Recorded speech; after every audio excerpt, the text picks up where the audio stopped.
Election আমরা মেনে নিছি শুধুমাত্র দেশের স্থিতিশীলতার স্বার্থে।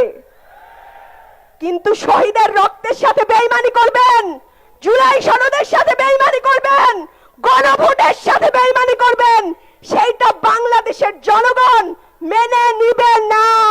যে নির্বাচনের জন্য আপোষ করে তখন জুলাই সনদের কথা বলছি, হ্যাঁ, কত বড় মুনাফিক, কত বড় বেঈমান হইলে এই ধরনের কথা বলতে পারে। বরিশালে মনুরা কেমন আছে? সবাই ভালো আছেন? অনেক জায়গায় গেছি, অনেক জায়গায় কথা কইছি, নিজের জায়গায় এই এককালে শক্তি বাড়িয়ে গেছে। আর নিজের বোনেরা দেখে শক্তি বাড়ছে না?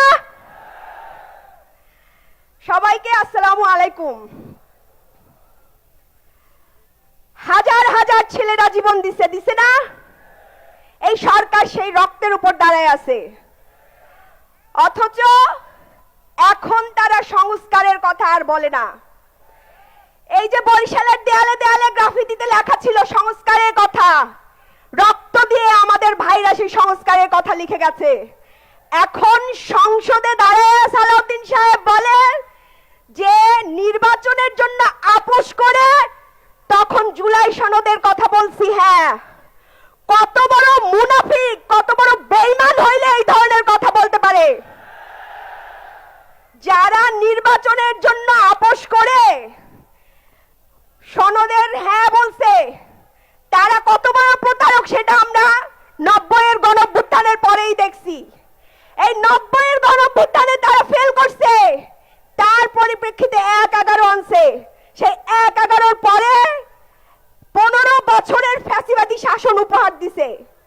15 বছর হাসিনা জুলুম অত্যাচার করে আমাদের ভাইদের জীবন কেড়ে নিয়েছে, তাদের নিজেদের নেতা কর্মীরাও জীবন দিয়েছে।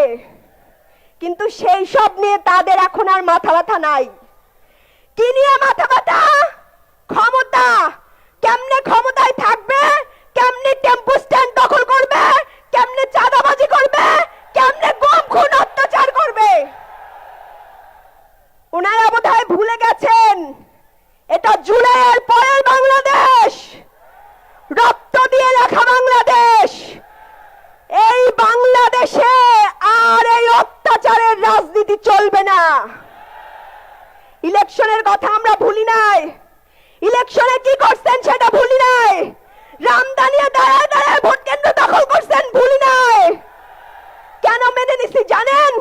আপনাদের ইঞ্জিনিয়ারিং করা ইলেকশন আমরা মেনে নিছি শুধুমাত্র দেশের স্থিতিশীলতার স্বার্থে।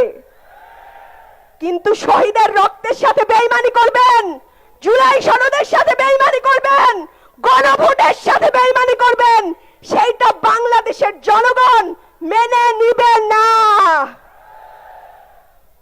70% মানুষ জুলাই সনদে, 70% মানুষ গণভোটে হ্যাঁ বলছে। ইলেকশনের আগে তাদের নেতারা, প্রধানমন্ত্রী নিজে বলছেন গণভোটে হ্যাঁ বলুন। এখন আর গণভোটের কথা মনে পড়ে না। কারণ কি জানেন?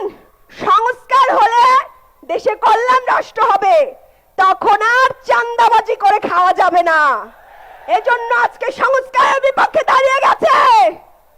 দেশ নেত্রী বেগম খালেদা জিয়া অত্যন্ত দূরদর্শী ছিলেন। তিনি বারবার সংস্কারের কথা বলে গেছেন। তিনি বারবার বলে গেছেন যখন বাংলাদেশের সরকার, জনগণের সরকার আসবে তখন এই সংবিধানকে ছুঁড়ে ফেলে দেওয়া হবে। বর্তমান বিএনপির লজ্জা থাকা উচিত, যেই নেত্রী তার জীবনটা জেলখানায় দিয়ে গেছে সংস্কারের কথা বলে বলে, তারা আজকে সেই বেগম জিয়ার স্বপ্নের সংস্কারের সাথেই প্রতারণা করছে। বেগম জিয়া বারবার বলে গেছেন সংবিধান সংস্কার করতে হবে। আজকে সালাউদ্দিন সাহেব ওইখানে দাঁড়িয়ে বসে যে সংবিধান সংস্কার করা সম্ভব নয়, সেটা নাকি আইনে নাই, সংবিধানে নাই, তিনি বারবার সংবিধান দেখান। তাদের নেত্রী যে সংস্কারের কথা বলে গেছেন সেই সংস্কার কি তারা অস্বীকার করছে। গুম খুন চাঁদাবাজির ধর্ষণ বেড়ে গেছে, অথচ নিজের মন্ত্রণালয়ের কোনো খবর নাই। দেশটাকে আমরা একটা কল্যাণ রাষ্ট্র বানাইতে চাইছিলাম, অথচ গুম খুন বাড়ছে, ধর্ষণ বাড়ছে, সেগুলো নিয়ে তাদের কোনো মাথা ব্যথা নাই।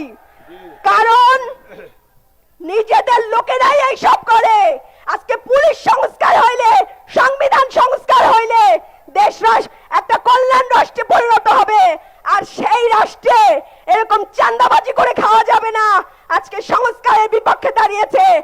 আমরা সংস্কার যতদিন না করবে ততদিন মাঠে ময়দানে রাজপথে লড়াই করব ইনশাআল্লাহ। থাকবেন না আপনারা?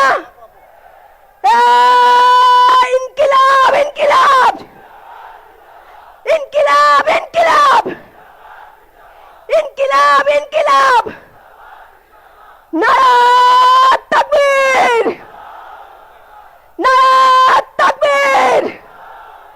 লড়াইয়ের পথ অনেক দীর্ঘ ভাইরা, ক্লান্ত হয়ে যায়েন না, ক্লান্ত হবেন না। আমরা আছি আপনাদের সাথে, আপনারাও আমাদের সাথে চলেন। সবাইকে আসসালামু আলাইকুম। দোয়া করবেন সবাই।